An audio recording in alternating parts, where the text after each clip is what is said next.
This conversation has already started and we are happy about it.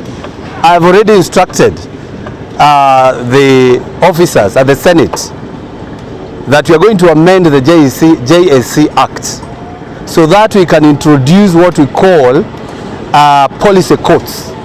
Just like we have the commercial courts, just like we have the employment courts.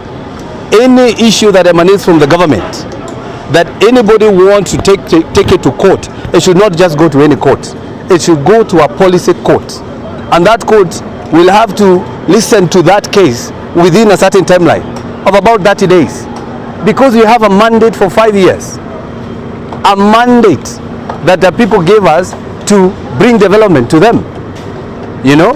So if a judge can give a date, say I'm going to listen to this case after 7 years, what will I tell my people when I go home when they elected me? So we have to say anybody, because we are not telling people not to go to court, but if you go to court to challenge anything that emanates from parliament, anything that emanates from the national government, it must be taken to the policy court so that it can be expedited very fast and within the timeline that we are going to pass, which is about 30 days, all the way from the court all the way to the Supreme Court, so that we do it very fast and bring development to this nation. We have started the process of saying that the JSC Act should be amended to bring inclusivity. And when you bring inclusivity, it means that we are not holding anybody at ransom. What we are saying is accountability. And when you bring about accountability, everybody will be led to do their work. And I want you to jog your mind. And that is something that because we say it, 2024 ni ule mwaka. 2024 ni ule mwaka. Mwaka wa kuongea. If I can just jog your mind and ask you, the Public Service Commission or the Parliamentary Service Commission, who is the head of the Parliamentary Service Commission? Is the Speaker. Who is the head of that legislative board? Who is the head of the Judicial Service Commission? It is the CJ, who is the head of that arm. But who is the head of Public Service Commission? Who is the head? You know, those are some of the things that we need to talk about, because it should be the president.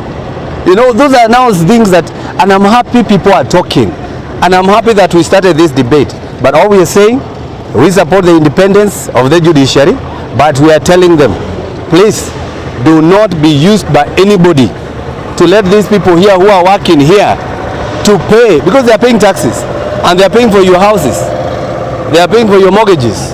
These people you are seeing here, I'm telling the judiciary, I'm telling my colleagues, the MPs, I'm telling everybody that these people who are working here, they are paying taxes, and those taxes they are paying your judiciary. Then you stop them from owning such a house.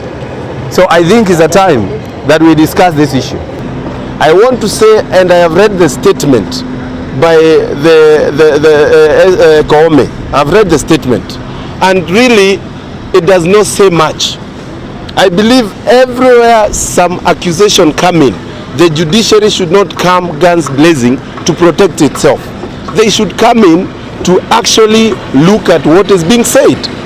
When we say they are corrupt judges, they are people who are being used. It is not something that is out of ordinary. We have had it before. We have had people even going to court. We have had videos from the likes of Sonko on issues corruption.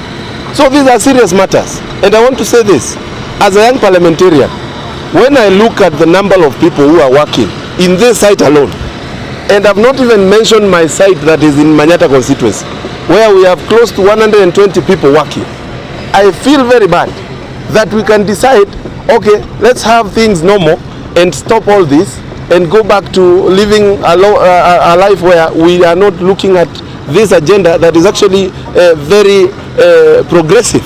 So it's a matter of time to ensure we change this narrative, and I want to appeal to the judiciary to actually implement some sort of restraint when it comes to interfering with other arms of government.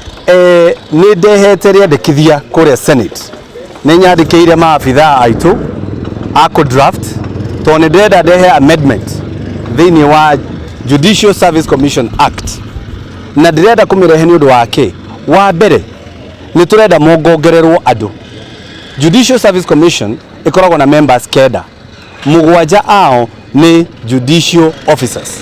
Tukorani atiriri, andu aya nio mararugamia mitaratara yothe ya thirikari, nio mararugamia maundu maria mothe marathie na mbere. No turahe kamweke methurime. It cannot be hard. Nio ati turenda kuhe kamwanya methurime mone kana ni mareka wega. Nikio turenda kuongerera andu. Wa keri ni turenda turehe kindu gitagwo periodical assessment of judges. Uguo ni kuga no nginya maroragwo mirutire yao ya wira thiini wa amendment ino either thutha wa mwaka makarorwo uria mararuta wira, tondu ithuĩ turoragwo thutha wa miaka 5. Ithuĩ nginya katiba ni itikiritie andu mangiona mundu ndaruta wira wega aimpeachwo. Jaji ni uriku ungi impeachwo, jaji ni uriku ungieherio. Tumatigeire JSC na no meko thiini. Koguo mangitua moe kanya ga kurugamia thirikari ino no marugamie thirikari, tondu hatire mundu umite matuini no andu twina guku uguo na ni twira guthiaga na mbere. Koguo turarehe watho uyu nigetha twambie kurania ciuria, tondu mwaka uyu wa 2024 ni ule mwaka. Uguo ni kuga no nginya tukorwo tukiaraniria nigetha twacenjia JSC magathurimagwo, tucoke turehe kindu gitagwo policy court.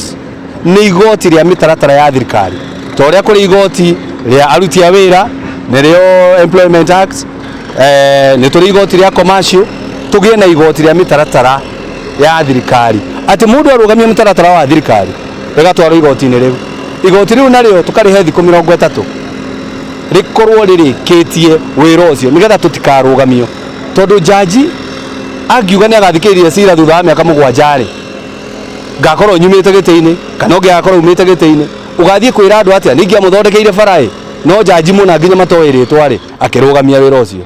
No, it cannot be like that.